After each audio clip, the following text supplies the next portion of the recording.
Hello दोस्तों, कैसे हो आप सब। आई होप आप लोग अच्छे होंगे और एग्ज़ाम की तैयारी को बहुत अच्छे से शानदार तरीके से आप कर रहे होंगे। और मैं कुछ नहीं चाहता, बस मैं इतना चाहता हूँ कि मैं आपकी उस तैयारी में एक छोटा सा पार्ट बनकर सहयोग कर पाऊँ। तो उसी सहयोग के लिए मैंने ये वीडियो बनाना स्टार्ट किया है, जिसमें मैं टेस्ट सीरीज़ को लेकर के मैं आपके सामने हाज़िर होता हूँ। जिसमें बेसिकली जो सब्जेक्ट ज़्यादा वेटेज वाले होते हैं, मैं उनको लेकर के आपके सामने आता हूँ। ठीक है, तो आज 5वां टेस्ट है, आज 6वां टेस्ट है। ठीक है, जो बेसिकली इकोनॉमिक्स और आर्थिक सर्वेक्षण, इसमें बिहार को ज़्यादा फोकस रखा गया है। दोस्तों, आपने देखा होगा 2024 में जो बीपीएससी का पेपर हुआ था, तो उसमें जो अर्थव्यवस्था यानी कि जो इकोनॉमी है, उसका वेटेज काफ़ी बढ़ गया था। तो मैंने उसी को सोच करके ये टॉपिक लेकर के आया हूँ, ताकि हो सकता है कि ऐसा ना हो इस बार 2026 में यूपीएससी ने हिस्ट्री के 21 क्वेश्चंस में डाल दिए थे। तो कहीं ऐसा ना हो, पैटर्न को चेंज करते हुए बीपीएससी भी इकोनॉमिक्स के साथ साथ कोई जो और सब्जेक्ट हैं उसको हम निगलेक्ट कर देते हैं। बाकी जो आपका करंट है, आपका मॉडर्न है, आपका बिहार स्पेशल है आपका, ठीक है, तो ये सब्जेक्ट और साइंस है, तो इसको हम लोग पढ़ते ही हैं, सब जानते हैं यहाँ से क्वेश्चन बहुत बनते हैं। तो क्या पता कभी ज्योग्राफी, कभी आपका इकोनॉमिक्स, कभी पॉलिटी का वेटेज ज़्यादा वो पढ़ा दे यूपीएससी की तरह।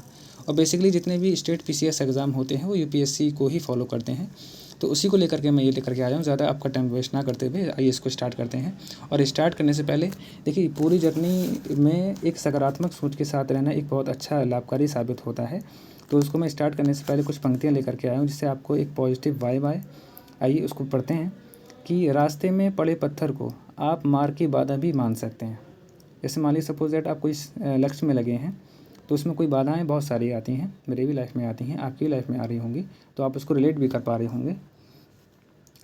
तो और चाहें तो उस पत्थर को सीढ़ी बनाकर ऊपर भी चढ़ सकते हैं। और जीवन का आनंद लेना हो या फिर किसी जर्नी का आनंद लेना हो, तो आपका सोचने का तरीका सकारात्मक होना चाहिए। उस सकारात्मक सोच के साथ हम भी अपने टेस्ट को स्टार्ट करते हैं। आई होप आप वीडियो के लास्ट तक बने रहेंगे। तो आपका केजीएस का मैं टेस्ट लेकर के आया हूँ। आइए क्वेश्चन नंबर फर्स्ट आपका स्टार्ट करते हैं। क्वेश्चन नंबर पहला बोल रहा है कि प्रमुख आर्थिक समितियों और उनके मुख्य अधिदेश के निम्नलिखित युगों पर विचार करें। शांता कुमार समिति भारतीय खाद्य निगम, जिसको एफसीआई बोलते हैं, फूड कॉर्पोरेशन ऑफ इंडिया, के पुनर्गठन की सिफारिश की है। नचिकेत मौर्य समिति व्यापक वित्तीय समावेशन और भुगतान बैंकों के लिए एक ढांचा तैयार करने का आदेश है। विजय केलकर समिति सार्वजनिक निजी भागीदारी यानी कि पीपीपी बुनियादी ढांचा मॉडल की समीक्षा और पुनरुद्धार के लिए गठित की गई है। एन के सिंह समिति प्रमुख संपत्ति के लिए राष्ट्रीय मुद्रीकरण पाइपलाइन तैयार करने हेतु गठित की गई है। बताइए दोस्तों, केवल इसमें कितने कथन सही हैं? केवल एक युग्म, केवल बी युग्म, या केवल सी युग्म, तीन युग्म, या केवल या सभी चारों युग्म ठीक हैं? तो दोस्तों, इसका सही आंसर सी रहेगा, यानी कि तीन युग्म सम्मिलित हैं। आपका इसमें पहला सम्मिलित है, दूसरा भी सम्मिलित है और तीसरा भी सम्मिलित है, चौथा सम्मिलित नहीं है। देखते हैं क्यों नहीं है। इसमें कह रहा है कि एन के सिंह समिति का गठन जो है राजकोषीय उत्तरदायित्व और बजट प्रबंधन यानी कि एफआरबीएम, अपने कानून सुना होगा, 2013 में आया था। ठीक है, इसकी समीक्षा करने और एक नए राजकोषीय सुदृढ़ीकरण रोडमैप की सिफारिश करने के लिए किया गया था, जिसे इसने 2017 में प्रस्तुत किया था। राष्ट्रीय मुद्रीकरण पाइपलाइन एनएमपी को 2021 में नीति आयोग द्वारा विकसित और लॉन्च किया गया था। ठीक है, तो बेसिकली अगर हम इन तीनों समितियों के बारे में देखें तो ये कब कब लाई गई थी, तो शांत कुमार समिति 2015 इसको मिलाने के लिए ला सकता है। और आपका जो नचिकेत मौर्य समिति है वो 2015 में लाई गई थी। और आपका जो भारतीय रिजर्व बैंक द्वारा गठित नचिकेत मौर्य समिति 2013 में, और आपका जो विजय केलकर समिति है 2015 में लाई गई थी। ठीक है, तो इसलिए इसका कथन आपका सी तीन सही हो जाएंगे। क्वेश्चन नंबर 2 देखें। इसमें इंफ्रास्ट्रक्चर इन्वेस्टमेंट ट्रस्ट का उपयोग डेवलपर्स द्वारा मुख्य रूप से निम्नलिखित में से किस प्रकार की बुनियादी ढांचा परिसंपत्तियों के मुद्रीकरण के लिए किया जाता है? ए, ग्रीनफील्ड परिसंपत्तियों के लिए, बी, ब्राउनफील्ड परिसंपत्तियों के लिए, सी, परित्यक्त परिसंपत्तियों के लिए, वैचारिक परिसंपत्तियों के लिए। बताइए इसमें कौन सा सही रहेगा? तो दोस्तों, जो इन्विट्स काफ़ी चर्चा में था, आपने यूपीएससी अगर एग्ज़ाम दिया हो या फिर एग्ज़ाम की तैयारी की हो तो अपने करंट पढ़ा होगा, तो उसमें काफ़ी चर्चा में था। इसको विस्तार से भी वहाँ पढ़ाया गया होगा, आपने देखा होगा। तो दोस्तों, ये जो आपका जो इन्विट्स है बेसिकली वो ब्राउन फील्ड परिसंपत्तियों के लिए है। ठीक है, आइए इसके बारे में थोड़ा सा एक्सप्लेनेशन देख लेते हैं। जो आपका इन्विट्स है इसकी आप फुल फॉर्म याद रखना, इंफ्रास्ट्रक्चर इन्वेस्टमेंट ट्रस्ट, क्योंकि बेसिकली जो बीपीएससी होता है, जो इंपॉर्टेंट टर्म्स रहती हैं उसकी वो फुल फॉर्म भी पूछता है।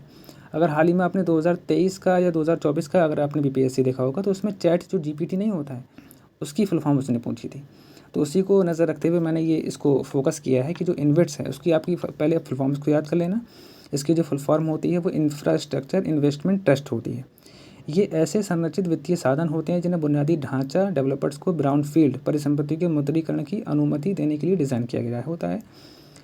जैसे दोस्तों जो ब्राउनफील्ड परिसंपत्तियाँ होती हैं वे बुनियादी ढांचा परियोजनाएँ हैं जो पहले से विनिर्मित हैं। इसको अगर आसान भाषा में समझें, जैसे मान लीजिए कोई कंपनी स्थापित है, ठीक है ना, तो उसमें कोई नई इनोवेशन के साथ साथ उसमें कुछ डेवलपर्स किया जा रहा है तो वो ब्राउनफील्ड में आएगी। और कुछ कंपनी नई तरीके से स्थापित की जा रही है, वो आपका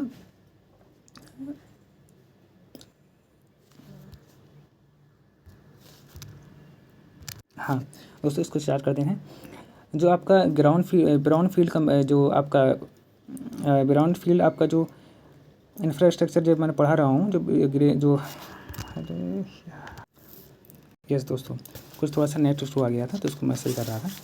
हाँ दोस्तों, मैं आपको बता रहा था जो का ब्राउनफील्ड होता है वो तो नए सिरे से स्टार्ट करना नहीं होता है। जो का ग्रीनफील्ड की अगर परियोजना, ऐसी परियोजनाएं होती हैं जो भी किसी कंपनी या कोई फर्म है वो पूरी तरीके से नए तरीके से स्टार्ट होता है, उसको हम ग्रीनफील्ड परियोजना के अंतर्गत लाते हैं। और जो ब्राउनफील्ड है उसमें बस रिन्यूएबल हम कर देते हैं, बाकी परियोजना हमारी वही रहती है। ठीक है, इसको आप इसका डिफरेंस याद रखिएगा। ठीक है, और क्वेश्चन नंबर आपका 3 देखें। राष्ट्रीय उत्पाद के मापन के संबंध में कथनों पर विचार करें। इसकी गणना विभिन्न वस्तुओं और सेवाओं की भौतिक मात्राओं को सीधे जोड़कर की जाती है ताकि मात्रा यानी कि वॉल्यूम की एक व्यापक माप सुनिश्चित किया जा सके। एक बंद अर्थव्यवस्था की स्थिति में राष्ट्रीय उत्पाद का जो मूल्य है घरेलू उत्पाद के मूल्य के बराबर होता है। बताइए इसमें कितने कथन सही हैं? ए केवल 1, बी केवल 2, सी 1 और 2 दोनों, डी ना तो 2 ना तो 1। तो दोस्तों इसमें आपका क्वेश्चन नंबर 3 है, इसका आपका बी आंसर सही हो जाएगा और ए कथन गलत हो जाएगा। क्यों? देखते हैं। जो राष्ट्रीय उत्पाद की गणना है वस्तुओं और सेवाओं की भौतिक मात्रा को सीधे जोड़कर नहीं की जाती है, और ऐसे इसलिए है क्योंकि जो विभिन्न वस्तुएं हैं जैसे कि आपका गेहूँ हो गया, कार हो गया, सेवाएं हो गया इत्यादि को अलग अलग इकाइयों में मापा जाता है और इन्हें सीधे नहीं जोड़ा जा सकता। इसके बजाय सभी वस्तुओं और सेवाओं की मौद्रिक यानी कि मूल्य पदों में परिवर्तित किया जाता है ताकि उन्हें तुलनीय और योगात्मक बनाया जा सके। कथन 2 बिल्कुल सही है। आइए जो क्वेश्चन नंबर 4 हैं वो देखते हैं। कुल आपूर्ति वक्र निम्नलिखित में से किसके बीच को संबंध को दर्शाता है? मांग और आपूर्ति को, आय और उपभोग को, बचत और निवेश को, मूल्य स्तर और कुल उत्पादन को।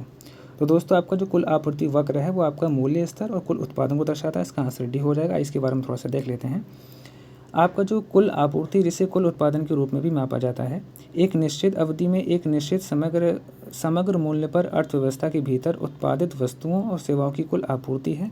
कुल आपूर्ति वक्र, इसको एएस बोलते हैं, मूल्य स्तरों और उत्पादन की उस मात्रा के बीच संबंध का वर्णन करता है जिसे फर्म प्रदान करने के लिए तैयार होती है।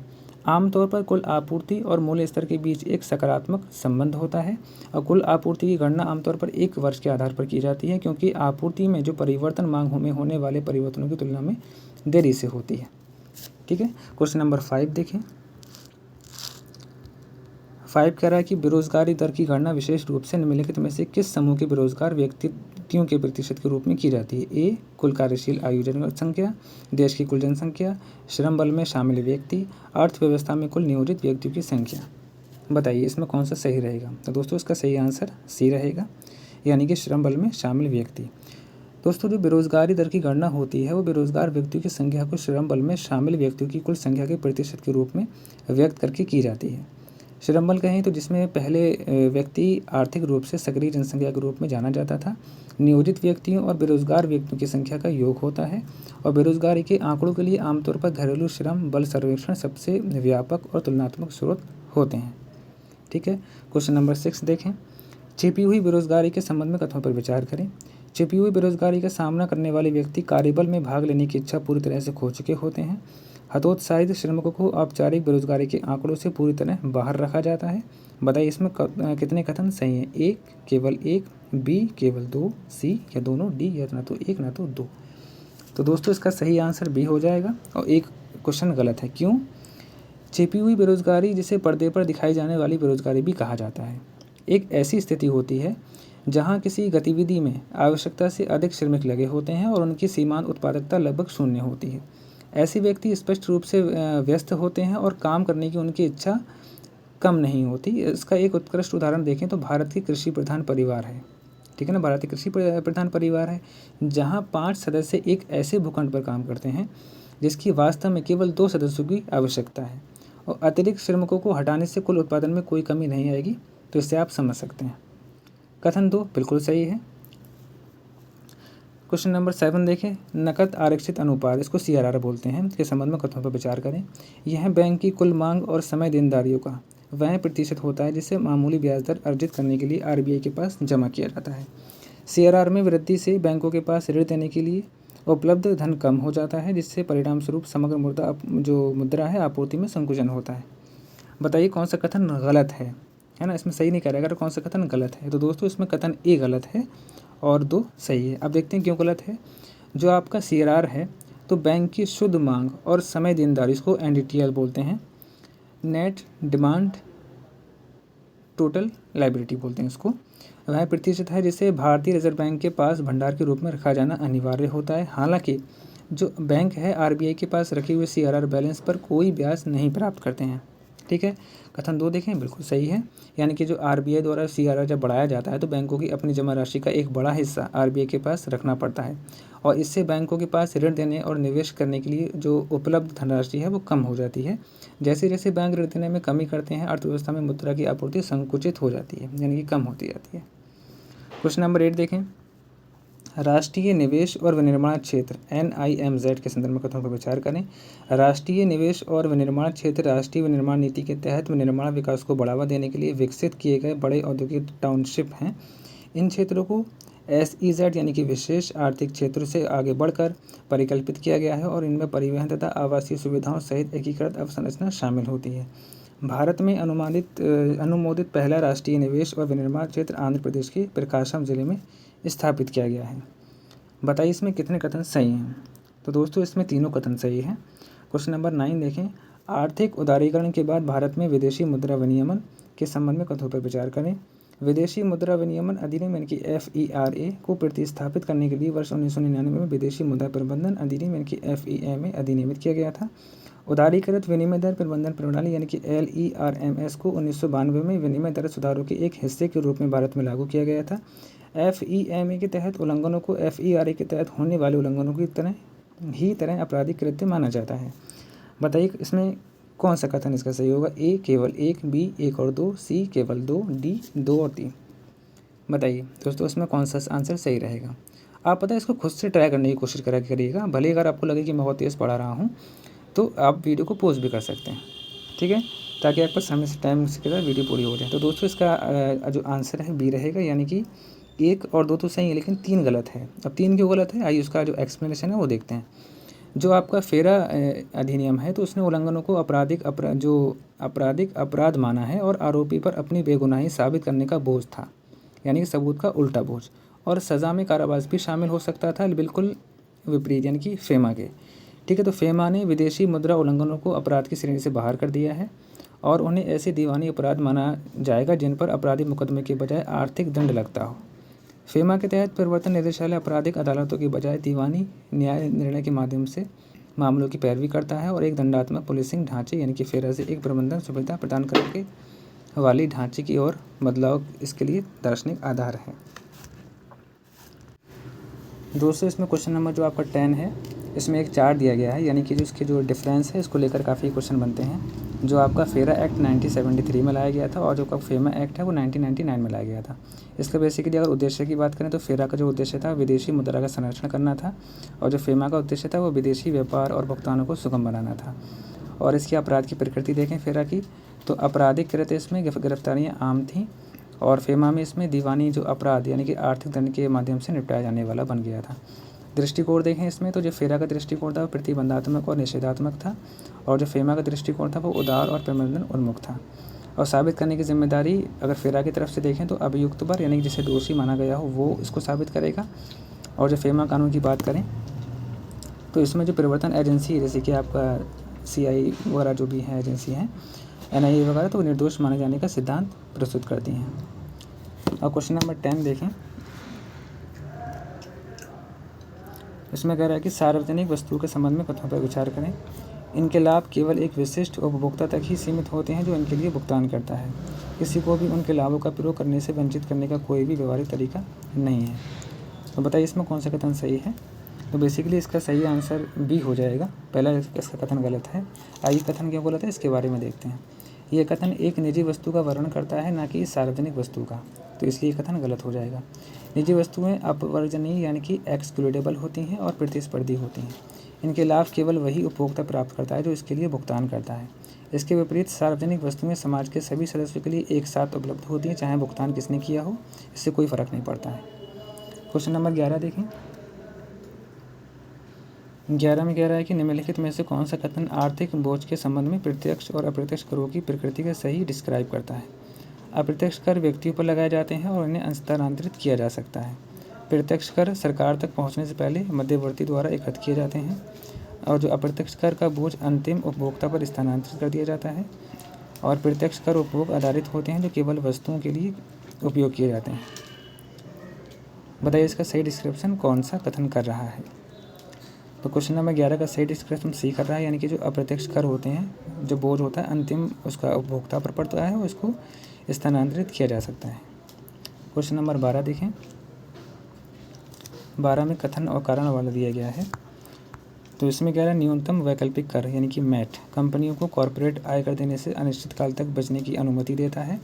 कारण दे रहा है कि मैट एक ऐसा तंत्र है जो यह सुनिश्चित करता है कि कंपनियां अपने ही वही खाते के मुनाफे पर एक आधारभूत न्यूनतम कर का भुगतान करें। तो दोस्तों इसमें बताइए कौन सा सही हो जाएगा। इसका सही आंसर डी हो जाएगा, यानी कि इसका जो कथन ए है वो गलत है, लेकिन कारण है वो सही है। अब गलत क्यों है देखते हैं। जो मैट की विशेष रूप से कंपनियों को अनिश्चित काल तक कर चोरी या कर से बचने से रोकने के लिए प्रस्तुत किया गया था। मैट से पहले कोई कंपनियां प्रचुर बुक प्रॉफिट दिखाने के बावजूद आयकर अधिनियम के तहत उपलब्ध कटौती, छूट और व्यवस्थाओं के लाभ उठाकर कम या बहुत कम शून्य कॉर्पोरेट टैक्स देती थी। मैट ने इस अंतर को यह सुनिश्चित करके समाप्त कर दिया कि कंपनी चाहे कितनी भी कटौती का दावा करे, उसे एक न्यूनतम स्तर का भुगतान करना ही होगा। इसके अलावा नियमित कर देयता से ऊपर भुगतान किया गया कोई भी मैट क्रेडिट उत्पन्न करता है, जिससे भविष्य की नियमित कर देनदारियों को संतुलित करने के लिए 15 वर्षों तक आगे बढ़ाया जा सकता है। क्वेश्चन नंबर 13 देखें। राज्यों के साथ साझा किए जाने वाले केंद्रीय करों के विभाज्य पुल का निर्धारण कैसे किया जाता है। सकल कर राजस्व में गैर कर राजस्व को छोड़कर, सकल कर राजस्व से कर संग्रह की लागत, उपकर और अधिभार को छोड़कर, सकल कर संग्रह में सभी आउट ऑफ बजट उधारी को शामिल करके, या सकल कर राजस्व से आपदा प्रबंधन निधि को कटौती करके। दोस्तों इसका सही जो आंसर इसका बी हो जाएगा, यानी कि जो विभाज्य पुल का सही डिस्क्रिप्शन सकल कर राजस्व से कर संग्रह की लागत और जो उपकर होता है और अधिभार को घटाकर प्राप्त किया जाता है। क्वेश्चन नंबर 14 देखें। 16वें वित्त आयोग के सब्सिडी के प्रति दृष्टिकोण के संदर्भ में कथनों पर विचार करें। यह लाभार्थियों की पहुंच बढ़ाने के लिए बिना शर्त नकद हस्तांतरण के विस्तार को प्रोत्साहित करता है। यह देखा गया है कि राज्यों में सब्सिडी को जो अक्सर सहायता या अनुदान के रूप में गलत तरीके से वर्गीकृत किया जाता है। तो इसमें सही आंसर कौन सा है। तो दोस्तों सही आंसर इसका बी हो जाएगा, और जो कथन 1 है वो गलत है। आइए देखते हैं कि क्यों गलत है। इसमें कह रहा है कि लाभार्थियों को पहुंच बढ़ाने के लिए बिना शर्त नकद हस्तांतरण के विस्तार को प्रोत्साहित करता है। ऐसी बात नहीं है, बल्कि इसमें शर्त भी रखी गई है। आइए देखते हैं क्या शर्त है। 16वें वित्त आयोग ने बिना शर्त नकद हस्तांतरण का समर्थन नहीं किया है, बल्कि इसके विपरीत दृष्टिकोण अपनाया गया। आयोग के अनुसार ऐसी योजनाओं में लाभार्थी की संख्या अत्यधिक होती है और उनका लक्ष्य चयन ठीक से नहीं हो पाता है, जिससे राजकोषीय अक्षमता बढ़ती है। आयोग ने सुझाव दिया है कि राज्यों को बिना शर्त नकद हस्तांतरण से दूरी बनानी चाहिए और इसके स्थान पर स्पष्ट अपवर्जन मानदंड तथा एक सख्त समीक्षा प्रणाली लागू करनी चाहिए, ताकि जो कल्याणकारी व्यय वास्तव में सबसे कमज़ोर वर्गों तक सीमित रहे। साथ ही आयोग ने सब्सिडी के वित्त पोषण के लिए ऑफ बजट उधारी के उपयोग के खिलाफ भी सिफारिश की है। क्वेश्चन नंबर 15 देखें। इसमें कह रहा है स्वयं सहायता समूह, जिसको SHGS बोला जाता है, कि उद्भव के पीछे के औचित्य के संदर्भ में कथनों पर विचार करें। पहला कह रहा है स्वयं सहायता समूह औपचारिक बैंकिंग संस्थानों की कठोर संपार्श्विक आवश्यकताओं के कारण उत्पन्न ऋण अंतराल का दूर करते हैं। वे ग्रामीण बचत को एकत्रित करके और नाम मात्र ब्याज दरों पर ऋण देकर सूक्ष्म ऋण को बढ़ावा देते हैं। बताइए इसमें कितने कथन सही हैं। तो दोस्तों इसके सही कथन दोनों सही हैं। इसका सही आंसर सी हो जाएगा। क्वेश्चन नंबर 16 देखें। मौद्रिक नीति के गुणात्मक उपकरण के बारे में है। तो इसमें जो गुणात्मक उपकरण हैं कौन कौन से हैं, इसको आपको देखना है। पहला खुले बाजार की प्रक्रियाएं, दूसरा सीमांत आवश्यकताएं, तीसरा नैतिक अनुनय और चौथा ऋण की राशनिंग। तो क्वेश्चन नंबर आपका 16 है, बताइए इसमें कितने सही हैं। तो दोस्तों सही आंसर इसका 2, 3 और 4 हो जाएगा, यानी इसका जो खुले बाज़ार की प्रक्रिया इसमें शामिल नहीं होती हैं। ठीक है, क्वेश्चन नंबर 17 देखें, निम्नलिखित में से कौन सी 2 दरें भारतीय औसत कॉल मनी रेट के दैनिक उतार चढ़ाव के लिए कॉरिडोर निर्धारित करती हैं। ए बैंक दर और रेपो दर, बी सीमांत स्थायी जमा सुविधा दर और स्थायी जमा सुविधा, सी नकद आरक्षित अनुपात यानी कि CRR और वैधानिक तरलता अनुपात यानी कि SLR, या डी रेपो दर और बैंक दर। तो दोस्तों क्वेश्चन नंबर आपका जो 17 है इसका सही आंसर जो हो जाएगा वो आपका बी हो जाएगा, यानी कि सीमांत स्थायी जमा सुविधा दर और स्थायी जमा सुविधा हो जाएगा। क्वेश्चन नंबर 18 देखें, इसमें कह रहा है घरेलू ब्याज दरों में कमी के कारण मौद्रिक संचरण के किस माध्यम से घरेलू मुद्रा का अवमूल्यन हो सकता है। ए क्रेडिट चैनल, बी राजकोषीय चैनल, सी निवेश चैनल, डी विनिमय दर चैनल। तो दोस्तों इसका सही आंसर डी हो जाएगा, यानी कि इसको जो ब्याज दरों में कमी के कारण जो मौद्रिक संचरण है तो वो विनिमय दर चैनल के माध्यम से होता है। क्वेश्चन नंबर 19 देखें, भारत में निम्नलिखित में से किसे विकास बैंक के रूप में वर्गीकृत किया गया है। पहला, निजी क्षेत्र के बैंकों को, या CDB को, या एग्जिम बैंक को, या NHB को यानी कि राष्ट्रीय आवास बैंक। बताइए इसमें कौन सा कथन सही हो जाएगा। तो दोस्तों सही कथन इसका 2, 3 और 4 हो जाएंगे, यानी कि सही आंसर इसका सी हो जाएगा। एक जो निजी बैंक है इसको शामिल नहीं किया गया है। क्वेश्चन नंबर 20 देखें, गैर निष्पादित परिसंपत्तियां के बारे में है। उपमानक परिसंपत्ति 18 महीने से अधिक समय तक NPA, संदिग्ध परिसंपत्ति 18 महीने से अधिक समय तक NPA, और घाटे वाली परिसंपत्ति घाटे की पहचान हो गई है लेकिन उसे पूरी तरह से राइट ऑफ नहीं डाला गया है। बताइए इसमें कितने युग्म सही हैं। तो दोस्तों इसमें केवल एक युग्म सही है और बाकी देखते हैं कौन सा सही है और कितने गलत हैं। तो दोस्तों जो उपमानक परिसंपत्तियाँ होती हैं वो संपत्ति होती हैं जो 12 महीने या उससे कम अवधि के लिए NPA रही हों। और संदिग्ध संपत्ति की बात करें तो यदि 12 महीने से अधिक की अवधि के लिए NPA बनी रहती हैं, ठीक है ना, इसमें 18 महीने दिया है, इसलिए कथन गलत हो जाएगा। और आपका जो घाटे वाली परिसंपत्ति है उसके बारे में क्या डिस्क्रिप्शन है, वो ये है कि जहाँ बैंक या आंतरिक या बाहरी ऑडिटर द्वारा घाटे की पहचान की गई हो लेकिन राशि को पूरी तरह से राइट ऑफ नहीं डाला गया हो। तो जो कथन 3 है बिल्कुल सही है, पहला वाला आपका गलत हो जाएगा, दूसरा गलत हो जाएगा, इसलिए कथन नंबर ए सही हो जाएगा। क्वेश्चन नंबर 21 देखें, नेशनल इलेक्ट्रॉनिक्स फंड्स ट्रांसफ़र यानी कि नेफ्ट प्रणाली के संदर्भ में कथनों पर विचार करें। इसमें लेन देन की क्रेडिट या वापसी में देरी होने की स्थिति में दंडात्मक ब्याज का प्रावधान है। यह पूरी तरह से एक घरेलू भुगतान प्रणाली है और इसका उपयोग किसी भी सीमा पर निधि हस्तांतरण के लिए नहीं किया जा सकता है। बचत बैंक खाता ग्राहकों को ऑनलाइन नेफ्ट लेन देन शुरू करने के लिए कोई शुल्क नहीं लिया जाता है। तो दोस्तों सही आंसर इसका सी हो जाएगा, 1 और 3, 2 इसका आंसर गलत हो जाएगा।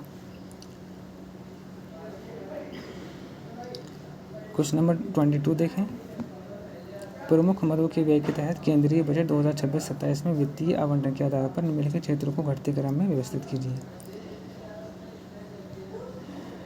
तो दोस्तों सही इसका जो क्रम है तो परिवहन 2 पे आएगा, रक्षा 1 पर आएगा, और जो ग्रामीण विकास 3 पे आएगा, और चौथे पे कृषि और संबंधित गतिविधियाँ आएंगी। क्वेश्चन नंबर 23 देखें, आर्थिक सर्वेक्षण 2025-26 में 2025 का पैराडॉक्स शब्द क्या अर्थ है। रिकॉर्ड उच्च GDP वृद्धि, साथ ही एक दशक में सबसे अधिक खुदरा मुद्रास्फीति, या मजबूती समष्टि आर्थिक प्रदर्शन जिसके बावजूद वैश्विक व्यवस्था इस सफलता को मुद्रा स्थिरता या पूंजी प्रवाह के साथ पुरस्कृत नहीं करती है। राज्य द्वारा तेजी से विनियमन, साथ ही घरेलू क्षमता निवेश करने के लिए निजी क्षेत्र की अनिच्छा, या रिकॉर्ड उच्च विदेशी मुद्रा भंडारण, साथ ही एक अनियंत्रित चालू घाटा। तो बताइए सही डिस्क्राइब क्या करता है पैराडॉक्स को। तो पैराडॉक्स को सही डिस्क्रिप्शन जो मजबूत समष्टि आर्थिक प्रदर्शन इसके बावजूद वैश्विक व्यवस्था इस सफलता का मुद्रा स्थिरता या पूंजी प्रवाह के साथ पुरस्कृत नहीं करती है। तो इसका सही आंसर बी हो जाएगा। क्वेश्चन नंबर 24 देखें, व्यापार उपचारात्मक उपायों के संबंध में कथनों पर विचार करें। एंटी डंपिंग शुल्क दंडात्मक टैरिफ है जिन्हें WTO की विवाद निपटान संस्था उन देशों पर लगाती है जो अपने निर्यात को बढ़ावा देने के लिए अपनी मुद्रा का मूल्य कृत्रिम रूप से कम करते हैं। काउंटर वेलिंग ड्यूटी जिसको CVD कहते हैं, किसी आयातक देश द्वारा इसलिए लगाई जाती है ताकि विदेशी जो उत्पादकों को अन्न के अपने देश में पर्यावरण संबंधी नियमों में ढील के कारण मिलने वाले लाभों को बेहतर किया जा सके। WTO के नियमों के तहत एंटी डंपिंग ड्यूटी केवल तभी लगाई जा सकती है जब डंप किए गए आयात से किसी घरेलू उत्पाद को काफ़ी नुकसान पहुंचता हो या उसका खतरा हो। भारत में व्यापार उपचार महानिदेशालय DGTR अधिसूचनाएं जारी करता है तथा एंटी डंपिंग और काउंटरवैलिंग शुल्क वसूल करता है। तो दोस्तों क्वेश्चन नंबर 24 का आपका सही हो जाएगा। क्वेश्चन नंबर 25 देखें। GST के संबंध में कथनों पर विचार करें। यह एक कर्तव्य आधारित उपभोग कर है। इसमें विभिन्न केंद्रीय और राज्य करों का विलय कर दिया गया है। वर्तमान में 5 पेट्रोलियम उत्पादों को GST से बाहर रखा गया है और सभी वस्तुओं के लिए इसकी एक ही मानक दर 18% है। तो बताइए इसमें सही आंसर दोस्तों क्या हो जाएगा। दोस्तों इसमें कह रहा है सही आंसर आपका C हो जाएगा, 1, 2 और 3। और जो कथन 4 है उसमें कह रहा है कि सभी वस्तुओं के लिए इसकी एक ही मानक दर है। ऐसा नहीं है, 5, 18 और 40 दर निर्धारित किया गया, 4 से 3 कर दिया गया है।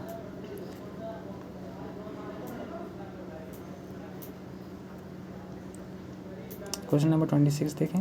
राष्ट्रीय आय के उत्पादन पद्धति में किस क्षेत्र में के शुद्ध योगदान को कौन सा पद दर्शाता है। A सकल उत्पाद, B अंतिम उत्पाद, C मूल्यवर्धन और D शुद्ध मांग। तो सही आंसर इसका दोस्तों C रहेगा। लकड़वाला समिति के दृष्टिकोण के संदर्भ में कथनों पर विचार करें। निर्धनता का अनुमान कैलोरी उपभोग मानकों पर आधारित होता है। निर्धनता के अनुमानों को निर्धारित करने के लिए राष्ट्रीय लेखा सांख्यिकी का उपयोग किया जाता है।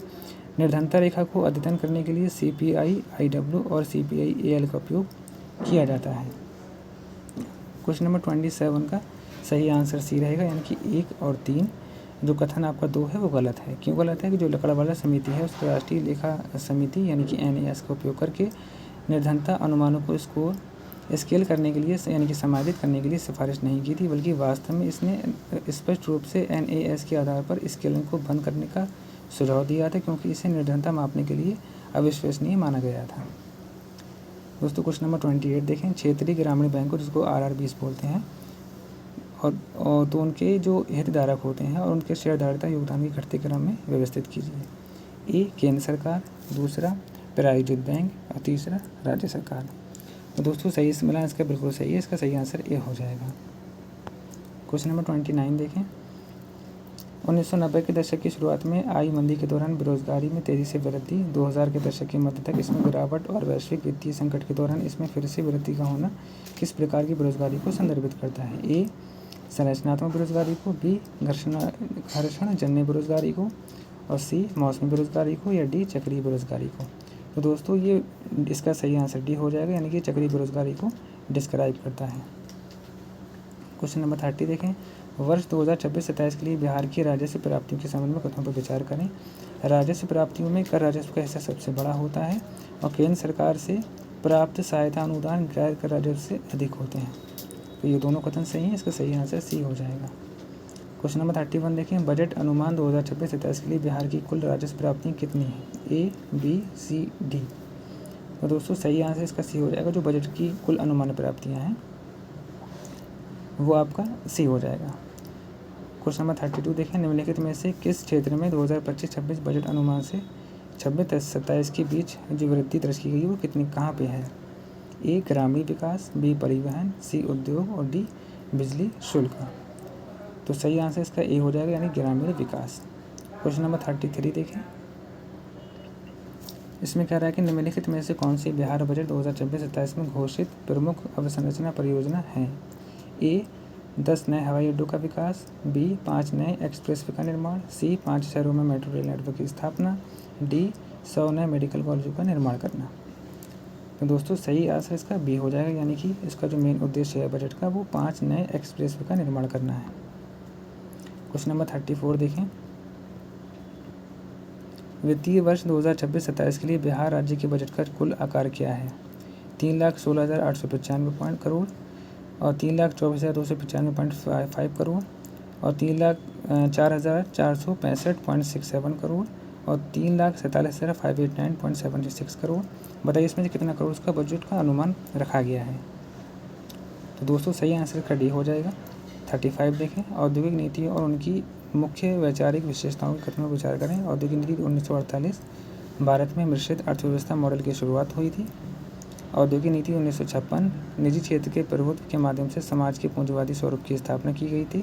औद्योगिक नीति 1991, औद्योगिक लाइसेंसिंग का उन्मूलन और FDI के लिए अर्थव्यवस्था को खोलना। बताइए इसमें कितने जो युग्म हैं वो सम्मिलित हैं? तो दोस्तों इसमें 2 युग्म सम्मिलित हैं। पहला सही है, तीसरा सही है, लेकिन दूसरा गलत है। बेसिकली जो इसका उद्देश्य था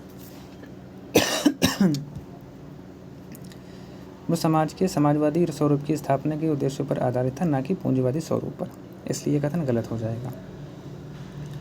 36 देखें। हरित क्रांति ने भारतीय कृषि के भीतर एक पूंजीवादी प्रवृत्ति को उदय को जन्म दिया था।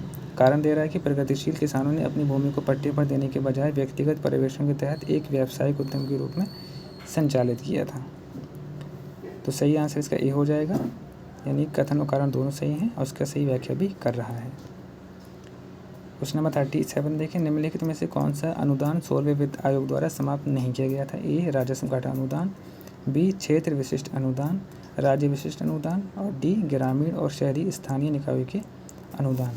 तो सही इसका आंसर डी हो जाएगा। क्वेश्चन नंबर 38 देखें। सरकारी बजट में प्राथमिक घाटे की गणना इस प्रकार की जाती है: कुल व्यय माइनस कुल प्राप्तियाँ, राजस्व व्यय राजस्व प्राप्तियाँ, या सी राजकोषीय घाटा या ब्याज भुगतान, या राजकोषीय घाटा और पूंजीगत व्यय। तो सही इसका आंसर राजकोषीय घाटा माइनस ब्याज भुगतान करके जो सरकारी बजट में प्राथमिक घाटा है वो प्राप्त किया जाता है। क्वेश्चन नंबर 39 देखें। निर्यातित उत्पादों पर शुल्क और करों की छूट, जिसको रोड टैक्स स्कीम बोलते हैं, बहुत चर्चा में रही थी। इसको देखते हैं। इस योजना का जो उद्देश्य है केंद्रीय, राज्य और स्थानीय करों तथा शुल्कों की वापसी करना है, जिसका जो रिफंड है किसी अन्य व्यवस्था के तहत नहीं किया गया है, ताकि निर्यात पर 0 रेटिंग सुनिश्चित की जा सके। बी रोटेम स्कीम को WTO के नियमों का पालन करने के लिए एक्सपोर्ट प्रमोशनल कैपिटल गुड्स यानी कि EPCG स्कीम की जगह लाया गया था। रोटेम योजना के तहत छूट सीधे नकद सब्सिडी के रूप में निर्यातक के बैंक खाते में जमा की जाती है। इस योजना का वित्तीय कोष भारतीय रिजर्व बैंक द्वारा अपने विदेशी मुद्रा भंडार से बनाए रखा और वितरित किया जाता है। तो बताइए सही जो आंसर है रोटेम स्कीम योजना का वो क्या हो जाएगा? इसका जो सही डिस्क्रिप्शन है वो ए कर रहा है, तो सही आंसर इसका ए हो जाएगा। क्वेश्चन नंबर 40 देखें। विश्व व्यापार संगठन यानी WTO से संबंधित हालिया घटनाक्रमों के विषय में कथनों पर विचार करें। विश्व व्यापार संगठन अपनी सर्वोच्च निर्णय लेने वाली संस्था के रूप में मंत्री स्तरीय सम्मेलनों का आयोजन करता है, जहां सदस्य देश होते हैं व्यापार से संबंधित प्रमुख डिसीजन लेते हैं। भारत डिजिटल व्यापार को बढ़ावा देने के लिए इलेक्ट्रॉनिक ट्रांसमिशन पर सीमा शुल्क के रोक को अनिश्चित काल तक जारी रखने का समर्थन करता है। मत्स्य पालन सब्सिडी 2000 WTO समझौता उन सब्सिडी को विनियमित करने का प्रयास करता है जो अत्यधिक मछली पकड़ने और समुद्री प्रसाधन के चरण में योगदान देती है। 14वें WTO मंत्रिस्तरीय सम्मेलन, इसको MC14 बोलते हैं, में सदस्यों ने 31 दिसंबर 2030 तक इलेक्ट्रॉनिक्स ट्रांसमिशन पर सीमा शुल्क न लगाने की प्रथा जारी रखने का सहमति व्यक्त की है। तो बताइए इसमें कितने कथन सही हैं? तो सही की बात करें तो इसमें 1, 3 और 4 सही हैं, 2 कथन गलत है। अब 2 कथन क्यों गलत है वो देखते हैं। 1 और 3, कथन नंबर 3 इसमें गलत हो जाएगा। देखते हैं कथन 3 क्यों गलत है और आपका कथन 2 क्यों गलत है। कथन 2 में कह रहा है कि भारत इलेक्ट्रॉनिक्स ट्रांसमिशन कर कस्टम ड्यूटी पर लगी रोक की अनिश्चितकालीन तक जारी रखने का समर्थन नहीं करता है, बल्कि भारत ने लगातार ये चिंता जताई कि इस रोक को जारी रखने से टैरिफ से होने वाली आय में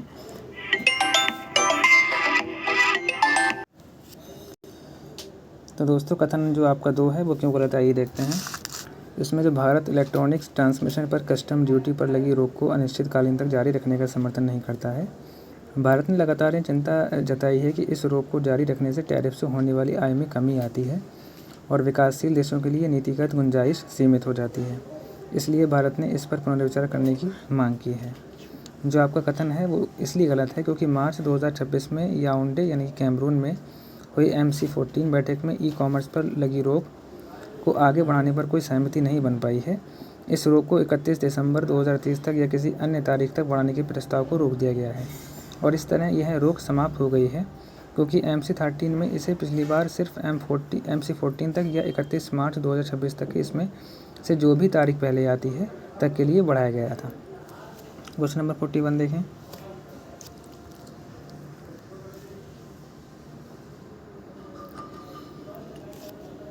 निम्नलिखित में से कौन से मौद्रिक नीति ढांचे के प्रमुख घटक हैं? 1 साधन, और 2 परिचालन लक्ष्य, या तीसरा मध्यवर्ती लक्ष्य। तो दोस्तों इसके तीनों कथन सही हो जाएंगे। क्वेश्चन नंबर 42 देखें। कॉल मनी मार्केट के संबंध में कथनों पर विचार करें। यह एक ओवरनाइट इंटरबैंक मार्केट है जिसका उपयोग अस्थायी धन की कमी को प्रबंधित करने के लिए किया जाता है। इसकी ब्याज दरें स्थिर होती हैं और आरबीआई द्वारा विनियमित होती हैं। लेन देन में जमा के रूप में क्लीन लेंडिंग शामिल होता है। बताइए इसमें कितने कथन इसके अंदर सही हैं? तो दोस्तों सही आंसर इसका 1 और 3 हो जाएगा, और 2 कथन है वो गलत हो जाएगा। क्यों? क्योंकि जो कॉल मनी मार्केट होती है वो ब्याज दरें आरबीआई द्वारा तय विनियमित नहीं होती हैं। ये पूरी तरह से विनियंत्रित होती हैं और बाज़ार में मांग और आपूर्ति की स्थिति द्वारा निर्धारित होती हैं। यही कारण है कि एक ही दिन के भीतर भी दरें अक्सर अत्यधिक अस्थिर रहती हैं। क्वेश्चन नंबर 43 देखें। मौद्रिक नीति समिति यानी कि एमपीसी, इसका जो प्रथम एमपीसी का गठन 2016 में किया गया था। आरबीआई की गवर्नर एमपीसी के पदेन अध्यक्ष होते हैं। एमपीसी के लिए वर्ष में कम से कम 4 बार बैठक करना आवश्यक होता है। एमपीसी की बैठक के लिए गणपूर्ति 4 सदस्यों की होती है। तो बताइए इसमें दोस्तों कितने कथन सही हैं? तो इसके सभी कथन सही होंगे। क्वेश्चन नंबर 44 देखें। प्रमुख समष्टि आर्थिक घटनाओं के संदर्भ में कथनों पर विचार करें। तरलता जाल तब उत्पन्न होता है जब विस्तारवादी मौद्रिक नीति विकास को प्रोत्साहित करने में विफल रहती है, क्योंकि ब्याज दरें शून्य के करीब होती हैं। फिलिप्स वक्र किसी अर्थव्यवस्था में मुद्रास्फीति की दरों को और बेरोजगारी की दरों के बीच एक प्रत्यक्ष सकारात्मक संबंध स्थापित करता है।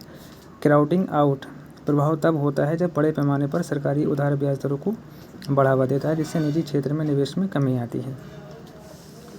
तो इसमें कह रहा है कि कौन सा कथन गलत है? दोस्तों जो कथन नंबर 2 है वो आपका गलत है, क्योंकि जो फिलिप्स वक्र होता है वो मुद्रास्फीति और बेरोजगारी के बीच एक व्युत्क्रम या नकारात्मक संबंध को स्थापित करता है, ना कि प्रत्यक्ष या सकारात्मक। तो इसलिए गलत हो जाएगा। दोस्तों आप जानते हैं कि जो क्राउडिंग आउट इफेक्ट है 2026 में जो यूपीएससी का एग्ज़ाम हुआ था उसमें इससे क्वेश्चन बना था। क्वेश्चन नंबर 45 देखें। समर्पित माल ढुलाई गलियारों, इसमें डीएफसीज के संदर्भ में कथनों पर विचार करें। इसकी परिकल्पना 2015 में पूर्वी डीएफसी यानी कि ईडीएफसी और पश्चिमी डीएफसी के साथ की गई थी। पूर्वीय समर्थित माल ढुलाई गलियारा जापान इंटरनेशनल कोऑपरेशन एजेंसी द्वारा वित्त पोषित है। पश्चिमी समर्पित माल ढुलाई गलियारा उत्तर प्रदेश के दादरी को जवाहर लाल नेहरू पोर्ट से जोड़ता है। डीएफसीज को विशेष रूप से कंटेनरीकृत निर्मित वस्तुओं के परिवहन के लिए डिज़ाइन किया गया है, जिसमें थोक कृषि वस्तु का निषेध होता है। तो क्वेश्चन नंबर इसका 45 का सी आंसर हो जाएगा। कथन नंबर जो 3 है वो आपका गलत है।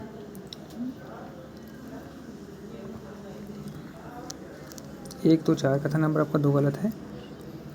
जो आपका विश्व बैंक द्वारा वित्त पोषित है, जबकि जो आपका जो डीएफसी है वो विश्व बैंक द्वारा वित्त पोषित है, और जबकि पश्चिमी जापान इंटरनेशनल कोऑपरेशन एजेंसी द्वारा वित्त पोषित है।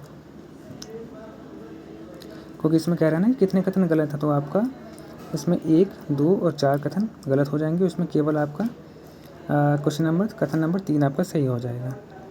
अब देखते हैं कि इसमें कथन 4 क्यों गलत है।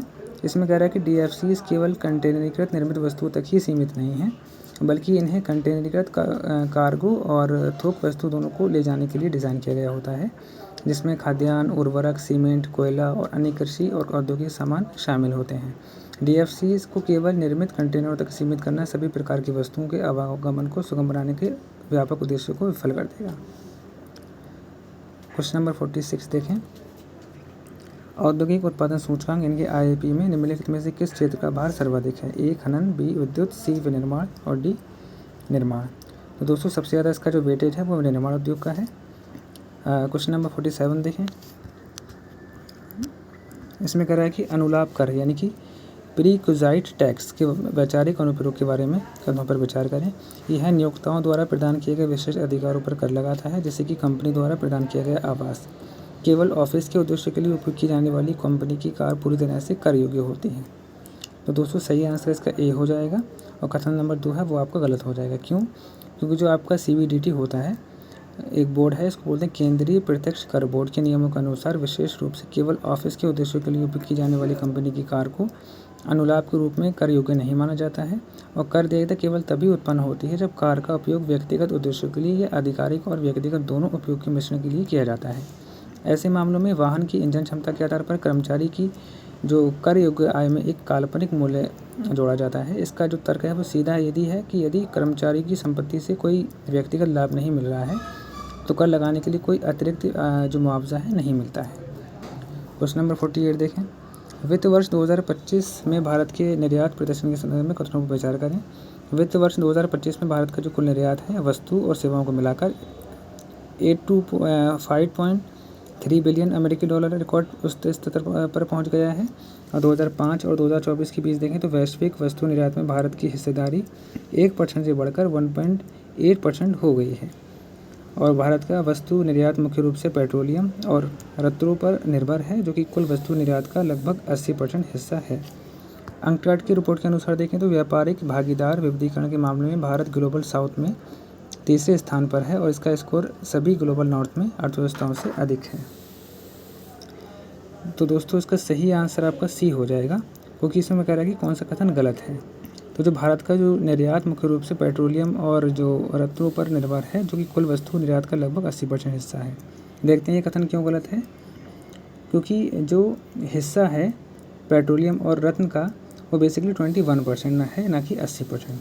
तो इसलिए ये कथन गलत हो जाएगा। क्वेश्चन नंबर 49 देखें। आपूर्ति पक्ष में वृद्धि के मुख्य चालक के रूप में किस क्षेत्र की पहचान की गई है, जिसने वित्त वर्ष 2026 के लिए सकल मूल्य वर्धित यानी कि जीवीए में अब तक सबसे अधिक 56.4% हिस्सेदारी हासिल की है। ए कृषि, बी विनिर्माण, सी सेवाएं और डी निर्माण। तो जो 56.4% की जो हिस्सेदारी है वो सेवा के थ्रू दी गई है। क्वेश्चन नंबर 50 देखें। पात्र दिव्यांग व्यक्तियों को उच्च गुणवत्ता वाले सहायक उपकरण समय पर उपलब्ध कराने के लिए केंद्रीय बजट 2026-27 में निम्नलिखित में से किस योजना की नई घोषणा की गई थी। ए पीएम दिव्यांश केंद्र योजना, बी स्वयं सहायता उद्यमी योजना, या दिव्यांगजन कौशल योजना, या डी दिव्यांग सहारा योजना। तो क्वेश्चन नंबर जो आपका 50 है उसका सही आंसर डी हो जाएगा, यानी कि दिव्यांग सहारा जन योजना।